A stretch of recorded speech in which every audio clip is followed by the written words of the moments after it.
So hello students, welcome back to my YouTube channel Avinash sir classes. तो आज हमारा business studies का first video है।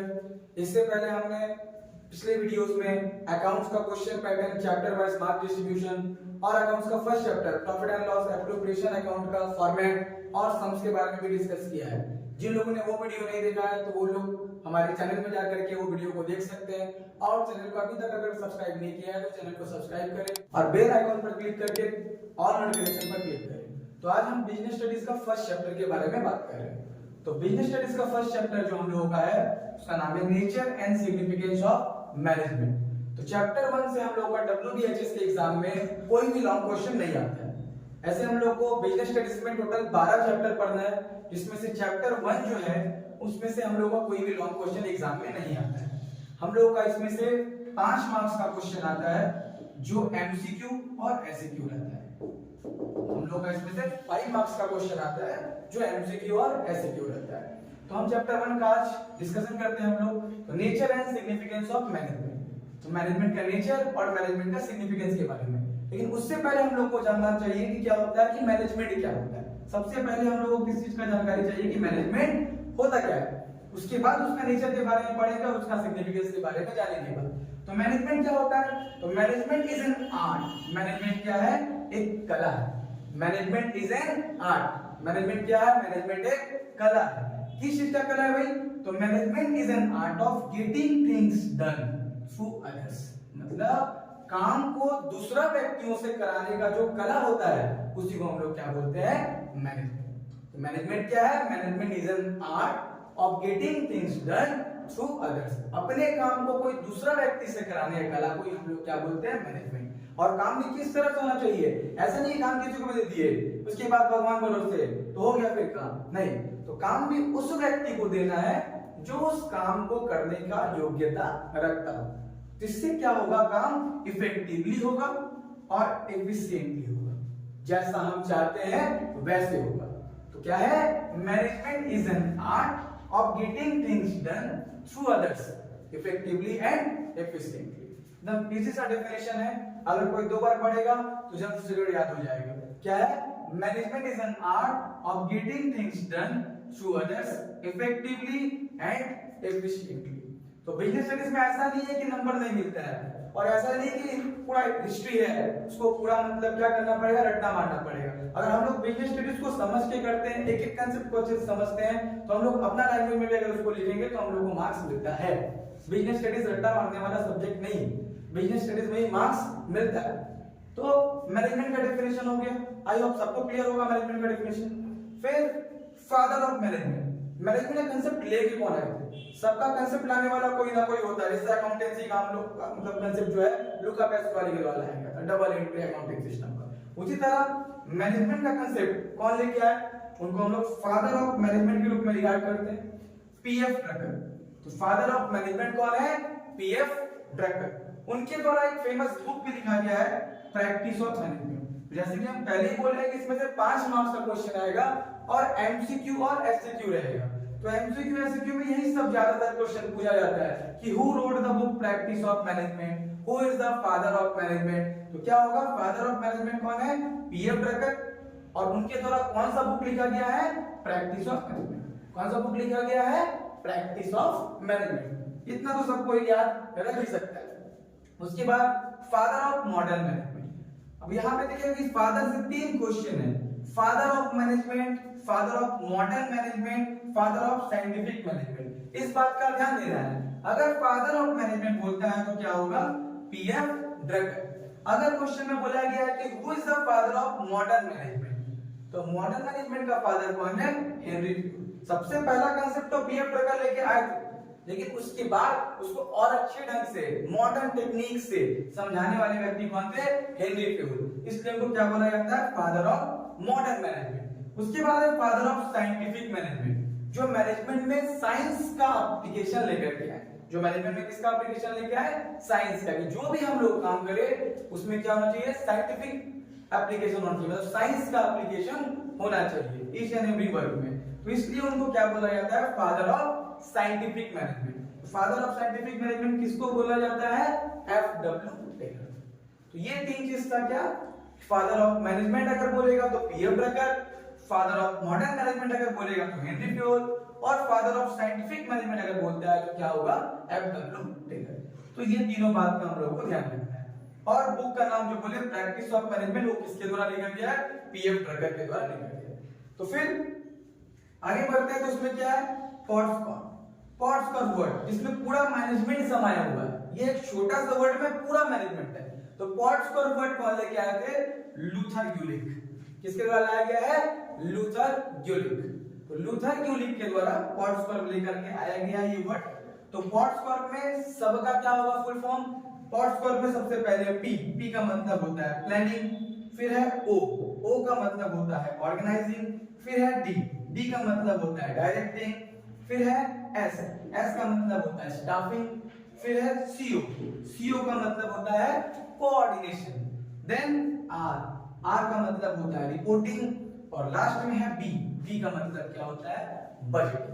तो ये था पॉट्स का एक एक वर्ड का मतलब क्या हुआ. पी का मतलब क्या हुआ, प्लानिंग, ओ का मतलब ऑर्गेनाइजिंग, डी का मतलब डायरेक्टिंग, एस का मतलब स्टाफिंग, सीओ का मतलब कोऑर्डिनेशन, आर का मतलब रिपोर्टिंग, और बी का मतलब बजटिंग. तो ये सब जगह से क्वेश्चन जरूर देखने को मिलता है. प्रीवियस ईयर का कोई भी पेपर उठा करके देख सकता है तुम लोग कि ये वर्ड पॉट्स का फुल फॉर्म हो गया, या फिर father of management, father of modern management, father of scientific management. इसमें से क्वेश्चन हर साल पूछा गया है.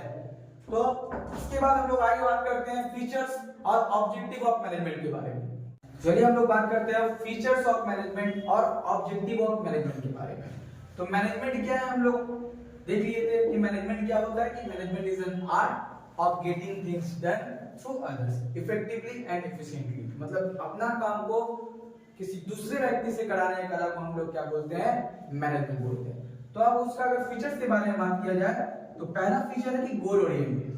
मैनेजमेंट के लिए गोल का होना जरूरी है. मैनेजमेंट कैसा प्रोसेस है, तो मैनेजमेंट गोल ओरिएंटेड प्रोसेस है. अगर गोल ही नहीं होगा तो हम लोग मैनेजमेंट नहीं कर सकते. चाहे हमारा एबिलिटी कितना भी हो, अगर गोल नहीं दिया जाएगा, वो कोई उद्देश्य ही नहीं दिया जाएगा कि मैनेजमेंट करना किसका है, तो हम लोग मैनेजमेंट कभी भी नहीं कर सकते. जैसे सामने अभी होली आ रहा है, तो अगर बोला जाए कि क्या मोहल्ला में होली के बारे में क्या करना है, सब कुछ ऑर्गेनाइज करना है, तो हमारे पास क्या हो गया, एक सब्जेक्ट हो गया, एक गोल हो गया. किसका ऑर्गेनाइज करना है, होली में कितना कलर आएगा, ठंडाई बनेगा, फिर उसमें भांग मिलेगा कि नहीं मिलेगा, ठीक है. तो वो सब बात है. तो उसके लिए भी क्या है, गोल होना जरूरी है कि ये गोल, तभी हम लोग क्या कर सकते हैं, मैनेजमेंट कर सकते हैं. तो बिना गोल का मैनेजमेंट नहीं किया जाता. तो क्या हो गया पहला फीचर कि मैनेजमेंट क्या होता है, गोल ओरिएंटेड प्रोसेस. मैनेजमेंट कैसा प्रोसेस है, गोल ओरिएंटेड. दूसरा परवेसिव का मतलब होता है जिसका यूनिवर्सल एप्लीकेशन हो, मतलब जिसका अप्लाई हम लोग हर जगह पे कर सकते हैं. चाहे वो स्मॉल स्केल इंडस्ट्री है, चाहे वो मीडियम स्केल है, चाहे लार्ज स्केल. और ये नहीं कि सिर्फ ऑर्गेनाइजेशन में. मैनेजमेंट को हम लोग परवेसिव इसलिए बोलते हैं कि मैनेजमेंट का यूज सिर्फ ऑर्गेनाइजेशन में नहीं होता है, बल्कि अपना इंडिविजुअल लाइफ में भी होता है. एक व्यक्ति को भी प्रॉपर क्या होना चाहिए, मैनेज करना चाहिए. उसके भी जीवन में मैनेजमेंट का होना क्या है, बहुत जरूरी है. और ऑर्गेनाइजेशन में है, स्कूल में मैनेजमेंट का जरूरत होता है, हॉस्पिटल से मैनेजमेंट का जरूरत होता है, हर जगह पे मैनेजमेंट का जरूरत है. इसलिए मैनेजमेंट एक ऐसा प्रोसेस है जो एप्लीकेबल है हर जगह पे. इसलिए उसको क्या बोला जाता है, परवेसिव प्रोसेस बोला जाता है. क्या बोला जाता है, परवेसिव प्रोसेस. उसके बाद थर्ड में अगर आए तो कंटिन्यूअस प्रोसेस. तो मैनेजमेंट क्या है, कंटिन्यूअस प्रोसेस. ऐसा नहीं है कि एक बार हम मैनेजमेंट कर दिए, सारा जीवन बैठ के हाथ लगा के भी हो गया. नहीं, ऐसा बिल्कुल नहीं हो सकता. मैनेजमेंट है कंटिन्यूअस प्रोसेस. एक ऑब्जेक्टिव जैसे ही डन हुआ, दूसरा ऑब्जेक्टिव के लिए फिर से मैनेजमेंट करना होगा, फिर वो जैसे ही डन होगा, तीसरा ऑब्जेक्टिव के लिए फिर से मैनेजमेंट करना होगा. तो मैनेजमेंट एक ऐसा प्रोसेस है जो कभी खत्म नहीं होता, जो कंटिन्यूअसली चलते रहता है. इसलिए मैनेजमेंट को क्या बोलते हैं हम लोग, कंटिन्यूअस प्रोसेस बोलते हैं. क्या बोलते हैं, continuous process. Fourth, multi dimension of work. अब मैनेजमेंट में मल्टी डायमेंशन ऑफ वर्क क्यों है, क्योंकि मैनेजमेंट में एक चीज का मैनेजमेंट नहीं होता है, कई चीजों का मैनेजमेंट हम लोगों को करना पड़ता है. इसलिए उसको क्या बोला जाता है, मल्टी डायमेंशन ऑफ वर्क. जैसे अगर बात किया जाए तो मैनेजमेंट ऑफ वर्क होता है. क्यों उसको मल्टी डायमेंशन बोल सकते हैं, क्योंकि मैनेजमेंट में क्या करते हैं, मैनेजमेंट ऑफ वर्क, कौन सा काम करना है, कैसे करना है, किस तरह से पूरा होगा, इसके बारे में सोचा जाएगा. फिर मैनेजमेंट ऑफ पीपल, कौन व्यक्ति उस काम को करेगा, उसका मैनेजमेंट करना. उसके बाद मैनेजमेंट ऑफ ऑपरेशन, फिर जब काम शुरू हो गया वो ठीक तरह से हो रहा है कि नहीं, कैसे चल रहा है, क्या चीज का जरूरत है वो देखना। तो इसलिए मैनेजमेंट को हम लोग क्या बोल सकते हैं, मल्टी डायमेंशन ऑफ वर्क, क्योंकि इसमें मैनेजमेंट ऑफ वर्क भी हो रहा है, मैनेजमेंट ऑफ पीपल भी हो रहा है, मैनेजमेंट ऑफ ऑपरेशन भी हो रहा है। तो इस तरह से हम लोग कह सकते हैं कि मैनेजमेंट क्या है, मल्टी डायमेंशन ऑफ वर्क, एक काम नहीं है कई काम होता है उसमें। फिर फिफ्थ में अगर बात किया जाए तो ग्रुप एक्टिविटी, तो मैनेजमेंट एक जन का द्वारा किया जाने वाला काम नहीं है। Management is not an individual activity, management is group activity. Management क्या है, ग्रुप एक्टिविटी है कि पूरा ऑर्गेनाइजेशन एक साथ मिल करके काम करेगा और उस वे में काम करेगा जिस हिसाब से प्लानिंग किया गया है, जिस हिसाब से मैनेजमेंट के द्वारा डिसीजन लिया गया है। तो ये तभी काम हम लोग क्या कर सकते हैं, पूरा कर सकते हैं और कंपनी का जो गोल है उस तक पहुंच सकते हैं। तो इसलिए मैनेजमेंट क्या है, ग्रुप एक्टिविटी है। ठीक है, ये सॉलिटरी एफर्ट नहीं, ये ग्रुप एफर्ट है। एक जन का द्वारा अगर सिर्फ एफर्ट डाला जाएगा तो कभी भी हम लोग उस गोल तक नहीं पहुंच सकते जो हम लोग सिद्धांत लिए। इसके लिए क्या होना चाहिए, सबका एक साथ मिल करके काम करना जरूरी है। सबका रोल भले अलग हो सकता है लेकिन डायरेक्शन जो होना चाहिए वो एक ही दिशा में होना चाहिए कि कंपनी का ऑब्जेक्टिव को क्या करना है, पूरा करना है। तो इस तरह से हम कह सकते हैं कि मैनेजमेंट क्या है, ग्रुप एक्टिविटी।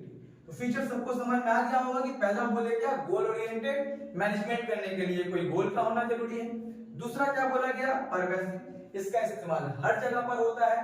तीसरा बताया गया कंटीन्यूअस प्रोसेस, एक बार मैनेजमेंट कर देने से नहीं होगा, मैनेजमेंट हर ऑब्जेक्टिव के लिए अलग अलग करते रहना पड़ेगा, इसलिए वो क्या है, कंटीन्यूअस प्रोसेस है।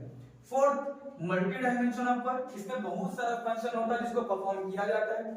और फिफ्थ है ग्रुप एक्टिविटी, मैनेजमेंट के लिए कैसा होना चाहिए, ग्रुप एक्टिविटी होना चाहिए, इंडिविजुअल एक्टिविटी से मैनेजमेंट नहीं। तो ये था फीचर्स। अब हम लोग बात करते हैं किसका, ऑब्जेक्टिव का। तो ऑब्जेक्टिव और मैनेजमेंट को हम तीन सेगमेंट में बांटते हैं। फर्स्ट है इकोनॉमिक ऑब्जेक्टिव, उसके बाद है सोशल ऑब्जेक्टिव और उसके बाद है पर्सनल ऑब्जेक्टिव। तो इकोनॉमिक ऑब्जेक्टिव में सबसे पहला है क्या, सर्वाइवल।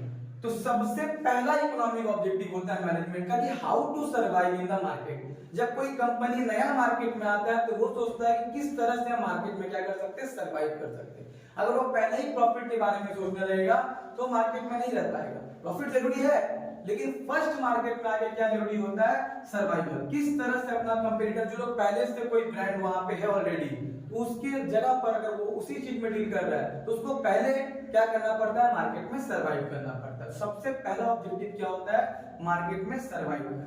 सर्वाइव करेगा, रहेगा मार्केट में कई दिनों तक, तब लोग उसका ब्रांड के बारे में जानेगा, फिर उसका सामान खरीदना शुरू करेगा। तो फर्स्ट इकोनॉमिक ऑब्जेक्टिव क्या हो गया, सर्वाइवल।